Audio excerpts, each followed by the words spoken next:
So if you were the judge on a trial, criminal trial, and the defendant took the stand, and you felt that the defendant lied on the stand, did that factor into your sentencing at all? I don't think so, no.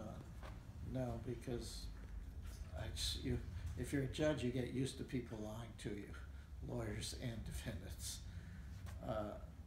Maybe I should have been stricter with that, but I don't think it has too much to do with, say, a drunk driving case. How are you going to punish? You're going to punish a guy more because he says he had 2 drinks when he probably had 10. You may punish him more because he had 10 drinks, but not because he lied, I think. Anyway, doesn't have much to do with reforming it.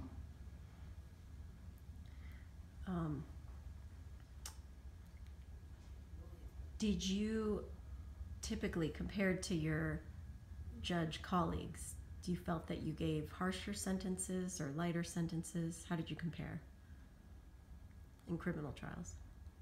I was probably lighter, at least lighter after trial, because I would give an indicated and I wouldn't go up, and a lot of my compatriots would go up if somebody went to trial. I mean, I can remember myself as a lawyer representing this guy on drunk driving, and he refused to take the test, and the prosecutor he was not in the trial court, in the master calendar court, he said, if you don't take this deal, we will demand jail. And I figured I should tell my client that. I told him I thought we could win the case, but I felt it was my duty to tell him that. I said that the judge may not go along with that. He may not give you jail anyway, even if you lose. And I told him all the things that could happen, and he was afraid to go to trial, which is what happens. And then, of course, he blamed me afterwards and said, I forced him to plead guilty, which I would have been very happy to take the case because I think we would have won. I mean, it was a case where somebody on New Year's Day had, and you know the area where Federal meets and Wilshire meet, and his only violation was when he made that left turn, he made it into another lane. You have 3 lanes that turn left, and you're supposed to stay in that specific lane. That's a pretty minor violation, and it's the type of thing you see people do every day. When they're sober. You don't have to be drunk to do that. And then he refused to take the test, so he was obstinate, but he wasn't to take any tests, so they didn't really have very much. But he was sort of a argumentative person. I didn't think he'd make a good witness, and there's no way I could tell, of course, whether he would or whether the policeman would. But it was a winnable case, I thought. But what happens, and I usually tell my client that in these words, I said, when it's all over, I'm going home to my kids and having dinner and then going to bed.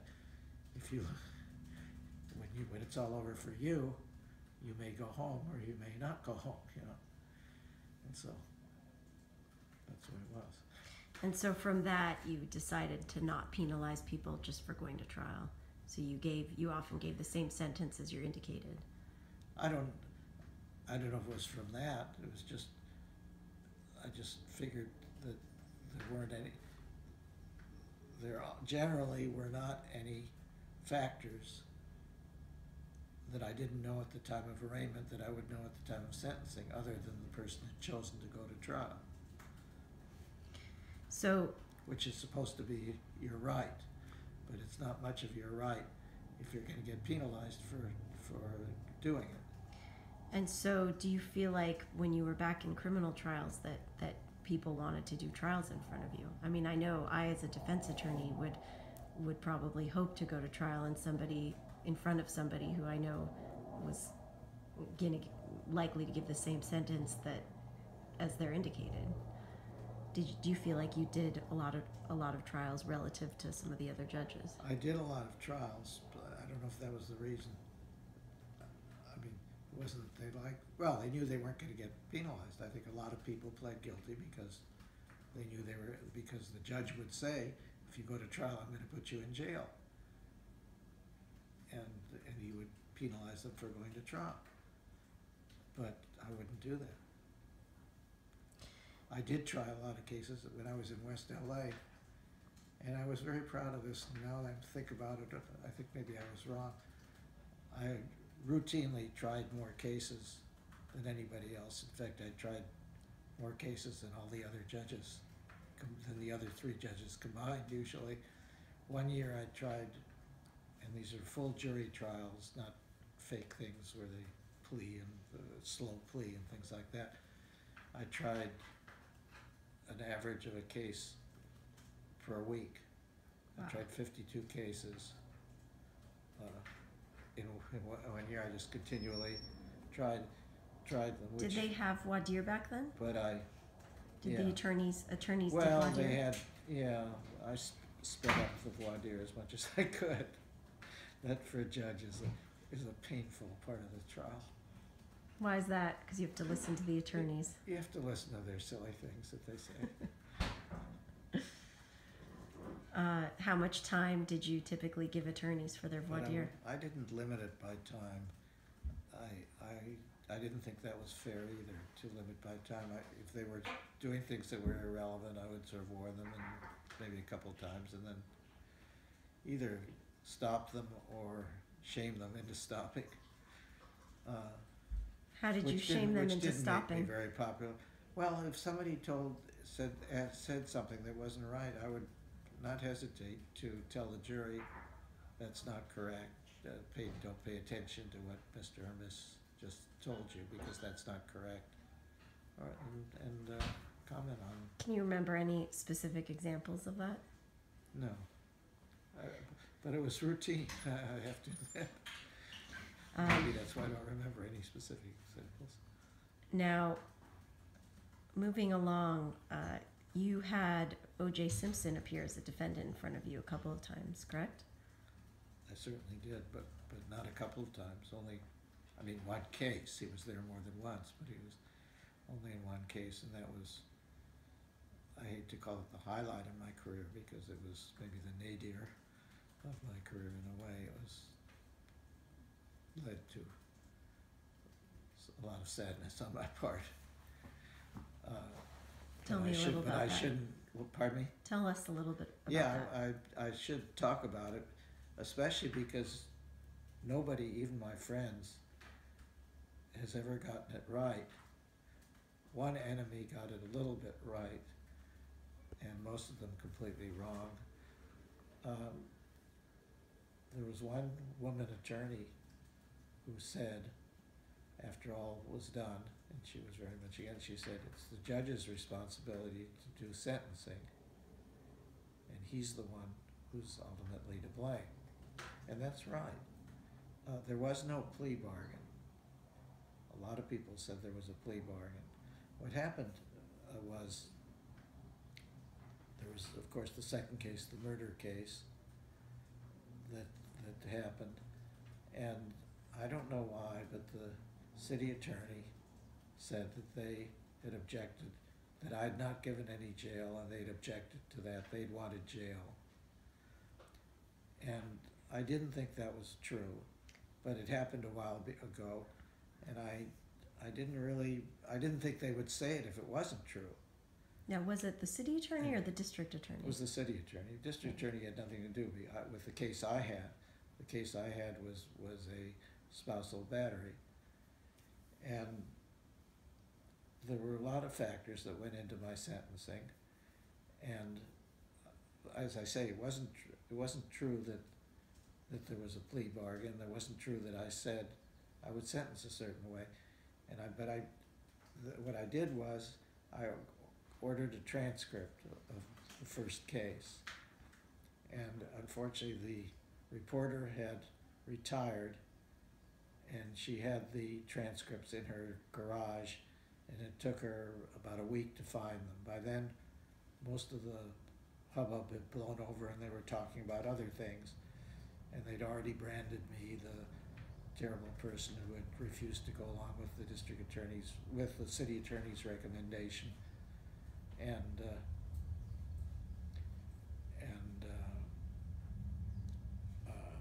they were So the calling city calling attorney- for my resignation and all So the kinds of city things. attorney had come out and said that they wanted a harsh sentence, They wanted a and harsh that you sentence, gave yeah. them a lighter sentence. Yeah, That's what they yeah. said, and that was incorrect. Yeah, when I got the transcript finally of the proceedings, they confirmed what I thought.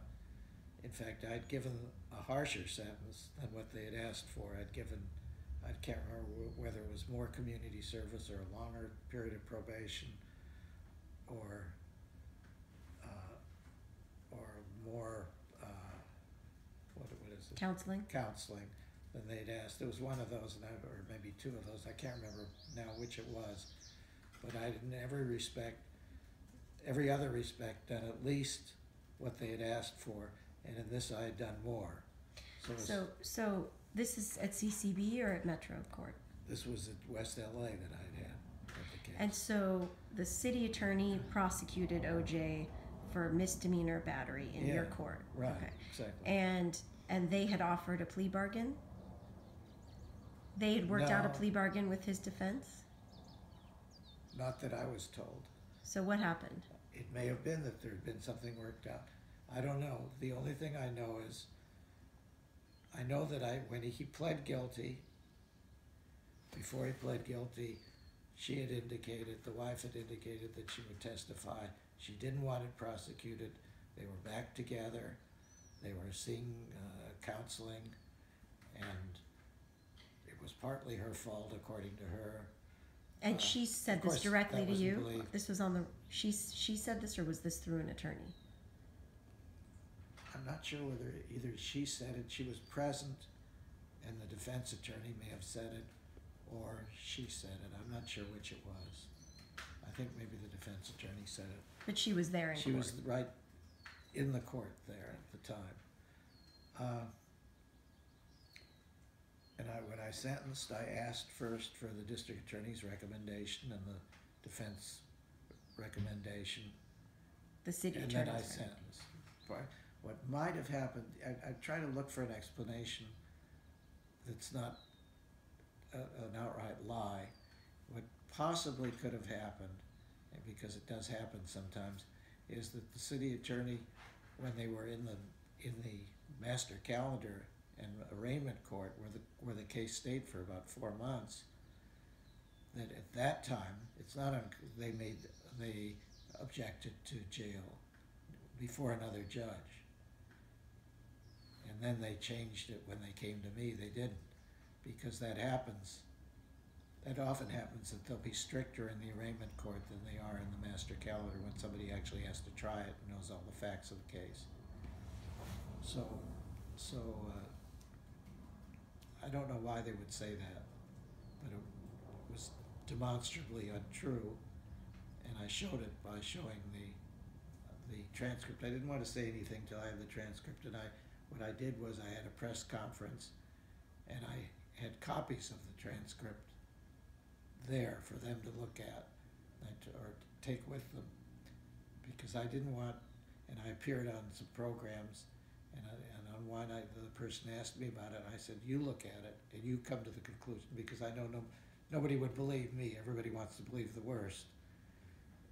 So I forced other people to do it. Now some people said, well, they did this, but they said that maybe it was something else, and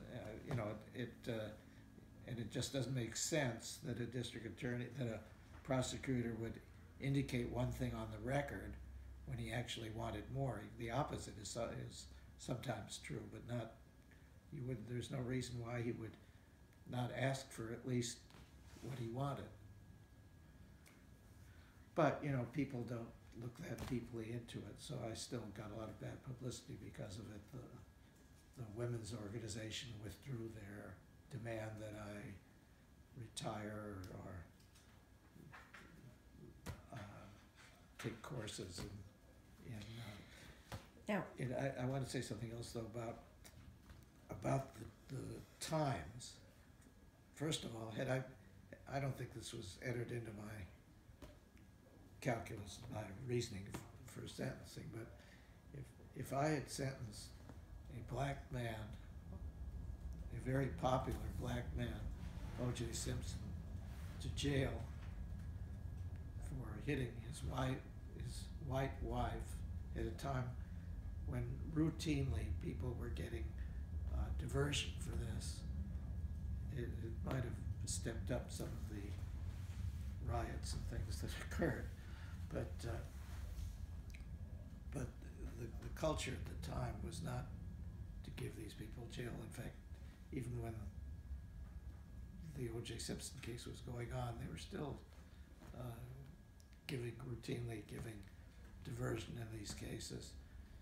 And not only that, when I was downtown. diversion being do some community service, do some counseling, and then you're on probation. You won't have to go to jail. You wouldn't have to do community service on diversion. I don't think at that time, but you would have to take counseling.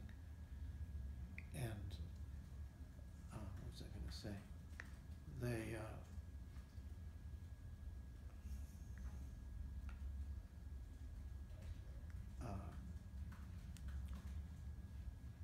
Well, I have a question for you. Were there times when public defenders and prosecutors would work out plea agreements, and they would approach and tell you of their plea agreement, and you would say, no, I'm not accepting that agreement. It needs to be either harsher, this guy's a repeat offender, something like that, or this is too harsh. Did you ever do that as a judge? Oh, yeah, that happened often. I did that often. Although I can remember a judge down the hall from me, and she said, her philosophy was, it's not our business to interfere with whatever they want to do. We should do. My opinion was exactly the opposite. It's our duty to interfere.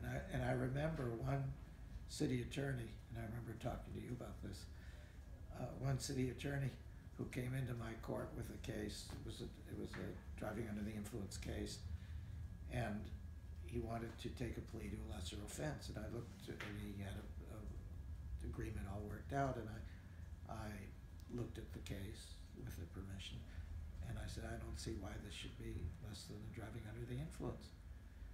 And I said, why is this? And he said, well, in my considered opinion, because of things that happened, it should be this. And I said, well, what is it that makes you say that this should be less? And he said, well, in my considered opinion, it should be less. And he kept going on like that, and there are reasons why it should be less, but he wouldn't give me a reason. So I finally forced him to give me a reason, and he had a plausible reason, which I accepted, and I sentenced the person. And then after the case was over, he asked if he could come in and talk to me, and I said, sure. And he said, Your Honor, you really embarrassed me, and I was really upset that you wouldn't accept my word. And I had to tell him, I told him, it's my job not to accept your word. And he didn't understand that, and I think a lot of prosecutors don't understand that. In the OJ case, in the misdemeanor case, did the attorneys approach with a plea agreement that you then did not accept? I know that, well, first of all, the case wasn't all done in one day. There were several appearances. And it was a long time after the event. I think the event was New Year's, and I think this was April or May. But there were several meetings in chambers,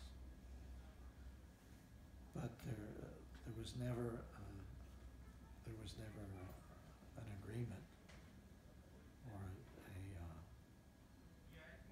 The attorneys never came to an agreement. no. Well, I can't tell you what the attorneys did. They may have done it without me.